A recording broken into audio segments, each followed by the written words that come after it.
The Candy Man. I never thought I would be allowed to go out alone on one of my favorite holidays, which is Halloween. Well, now it's not my favorite anymore, and I will tell you why. So against my better judgment, I lied to my dad and went out alone. I dressed up as a werewolf. I even made a map of all of the houses I wanted to hit up for candy. The area I live in is pretty decent, but I heard that the houses that are on Stevenson Road gave out full-size candy bars. That is about a 20-minute walk for me, and I am alone. I figured I could hit up all of the houses in my neighborhood and then take the walk over to Stevenson Road. I should get there and be back before 10 p.m. My dad was at work and he said I could go and just be back before my curfew. He made it clear not to be late or I would be in serious trouble. I started hitting up the houses in my area and my candy score was good. My bag was half full and it was still early, so I decided to take the walk over to Stevenson Road. The walk was not bad. I took a shortcut, but still took me about 15 minutes. There were a lot of people still out trick-or-treating. I was just hoping there would be some candy left for me. I lucked out and only went to a few houses and I did score. My bag was full of candy and now it is time to make my way home before my curfew. On my way out of the Stevenson neighborhood, a few people stopped me and asked if I was alone. They all seemed a little concerned, which I did not understand at that moment. I would find out later in the night why they were asking if and why I was alone. As I made my way out of the area, a few of the houses already turned off their porch lights, and in some areas it was really dark and no street lights were on. Some areas were pitch black. As I was making my way home, a cold breeze blew past me and it sent a chill down my spine and made the hair on the back of my neck stand up. I could swear I heard the sound of footsteps, but no one was around. I walked another 20 feet, if that, and then started hearing Halloween music. From a little ways away, I could see a glow coming from a porch light at a house at the end of the street.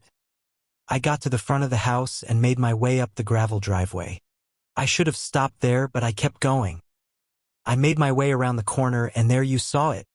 A house all done up for Halloween, and this is where the music was coming from. I noticed a man sitting on the front porch with a big bowl of candy. He waved at me. "Would you like some candy, young man?"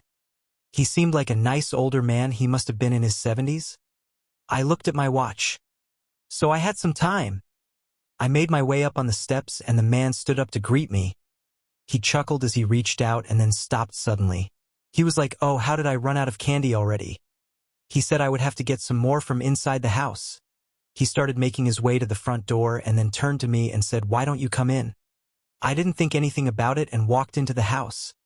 As soon as I walked in, I felt a chill go down my spine again, just like before.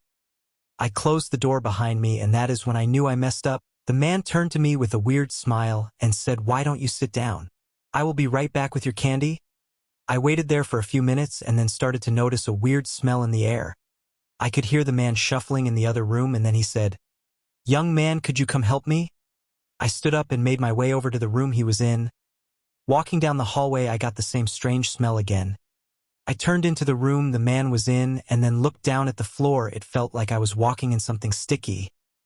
Next thing I see it all, this red stuff on the floor. And it was kind of dark in the house, so I knew I was stepping in something, just did not know what. Then I looked to the left of me and see hooks hanging from the ceiling, and there were bodies just hanging there. I freaked out and turned around, making my way to the front door. Next thing I hear is the old man laughing. And not your typical laugh, this was a cynical one at that.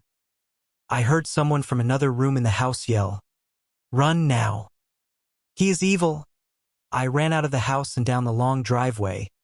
By the time I got to the end of the driveway, the old man had made his way onto the porch and was yelling at me to get back in the house, that he was not done with me yet. He was saying he was going to find me and that I could not get away. I ran all the way home. My dad was waiting for me at the front door and he looked mad. He started yelling at me. I started crying and ran over and hugged him tight. He knew something was wrong and asked me if I was okay and where I had been. He asked me what happened. My costume was covered in blood. He had me take it off and made sure I did not have any cuts on me, or worse. I only had one cut on my leg and it was not that bad. He cleaned me up, then sat me down and told me to tell him what happened. I was still shaken up, but I was able to get out. A man invited me into his house to get some candy, and that he had dead bodies inside, and when I was trying to get away he chased me, saying that he would find me. My dad called the police. They went out too. The area where I told them the house was and they could not find it. It was like the house disappeared into thin air. The police came and picked me and my dad up so I could show them exactly where the house was, and when we went down the gravel driveway and around the corner, the house was not there. I could not explain it, and I did not want anyone thinking I was making up a lie. I had the bloody costume and the scratches to prove it. The police pretty much thought it was a prank. But I knew better. I still have nightmares about that night, and what used to be my favorite time of the year sadly is not anymore.